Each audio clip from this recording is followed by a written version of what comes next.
18, 19. I think we met 19 years ago. I think we've been together 16. Welcome to MsMojo, and today we're looking at celebrity couples who proved that young love can be the real deal. I don't know how much in love you can be as a second grader, but I just remember being like, she is extremely attractive, you know?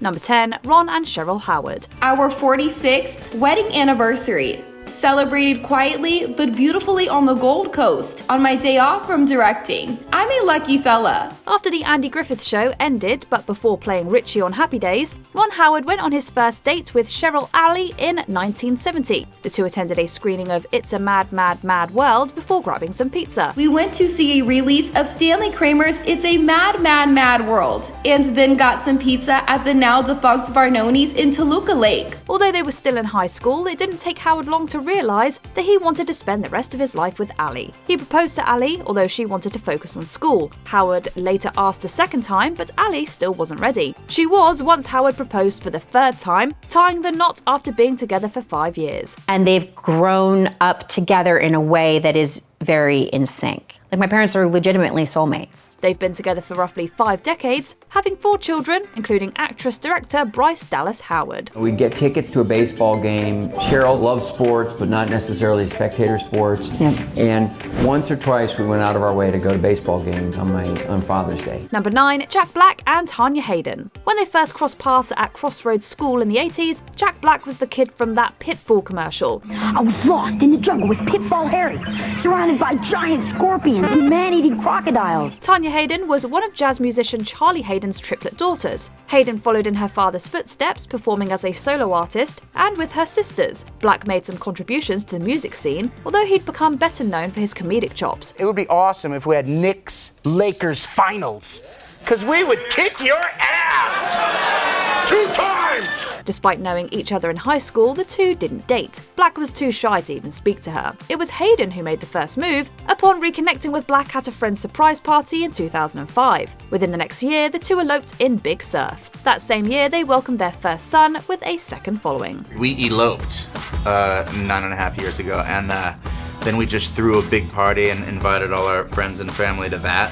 Number 8, Ryan and Zindsey Coogler. Between the first Creed and Black Panther, director Ryan Coogler tied the knot with his college sweetheart, Zindsey Evans. The two had known each other since their early teen years, but didn't start dating until they were undergraduates at St. Mary's College. Movies have always been a major part of their relationship, going to see Bring It On their first date. Evans supported her future husband's filmmaking aspirations, buying him the final draft screenwriting software when he was struggling financially. She also worked closely with Coogler, helping to make his student short film Locks. Along with Sevo Hanian, the couple have since co-founded Proximity Media, the production company behind Judas and the Black Messiah and Sinners, both of which Evans executive produced. Just for a few hours, it was free. Number 7, Ja Rule and Aisha Atkins. Fell in love, I would say, probably when we got in our high school years, and we really never looked back. According to rapper Ja Rule, he went to the same kindergarten as his future wife, although they didn't realize it until later. Romance wouldn't blossom until a 14-year-old Aisha Murray arrived at her new school. Ja Rule, then Jeffrey Atkins, noticed her getting off the bus. Reflecting on their courtship, Ja Rule said, "She was cute, but she tried to play me at first. Then she realized I was one of the cool guys at school and got with the program." All the guys were, trying to holler at her. And, that was... that for me, that was like, all right, everybody's hollering, I'm gonna fall back. After being on and off, the two settled down in 2001, throwing a 40s-themed gangster wedding with around 800 guests. Their relationship hasn't been without hurdles, including Ja Rule's 2-year prison stint. The two have remained committed to each other and their 3 children, however. Oh. I might try to use that right there. Oh, man, I think that's the method you've been trying to get to right there.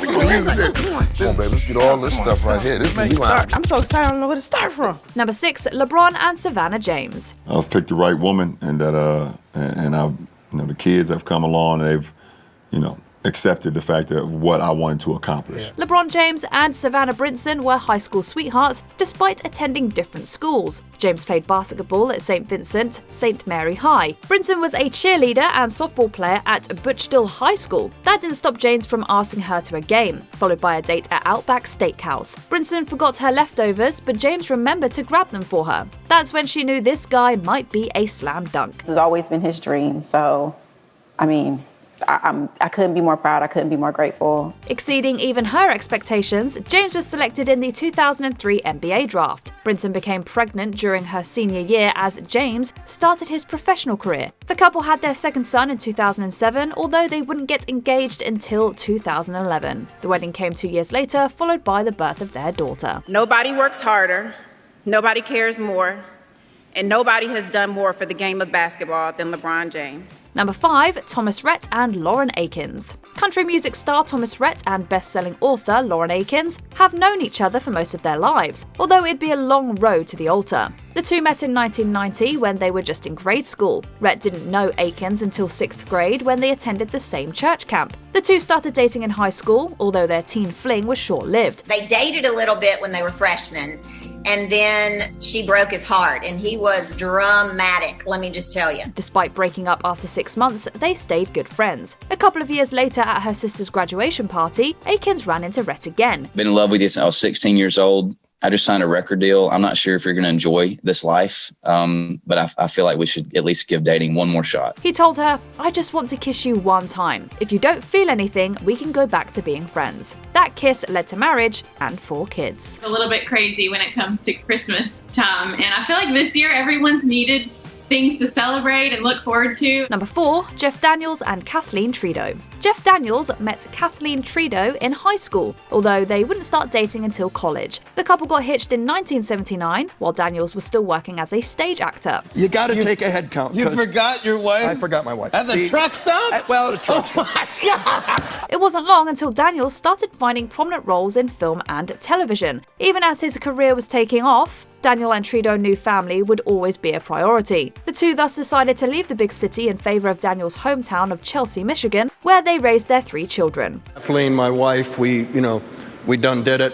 We'll have to move the golden Barca lounger that the AARP gave me for the around the shelf. Despite being away from the entertainment industry, Daniel's resume continued to grow. From box office hits like Dumb and Dumber to Emmy winners like The Newsroom, Daniels has never lost sight of what's most important in his life. After 42 years of marriage to your beloved wife, she still packs your lunch for you every day.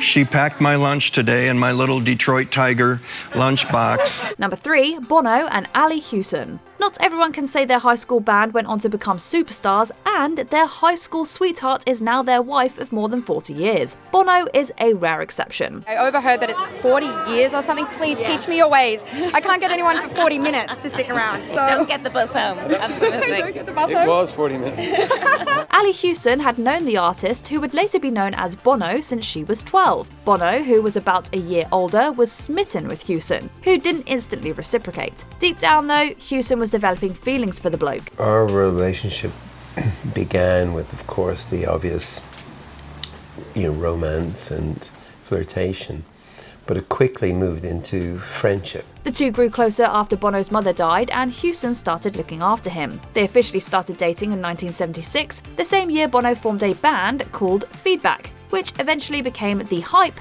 and finally, U2. Although Bono and Hewson briefly separated, they'd be married by 1982, starting a family. You allowed me to do a sort of free dive into the depths of our relationship. Number 2, Melissa McCarthy and Ben Falcone. As a high school student, Ben Falcone encountered a goth chick who was just starting college. Falcone was intimidated by her, having no clue she would one day be his spouse. As you might have guessed, the goth was Melissa McCarthy, who wouldn't properly meet Falcone until both took a class at the Groundlings years later. Once I mentioned that she struck terror in certain people, she was like, yep, that was me, because she was very, very goth. Falcone initially didn't recognize McCarthy, who had retired the cape and blue hair. He eventually put 2 and 2 together, however. 2 weeks into our friendship, he was like, oh my God, I know who you were.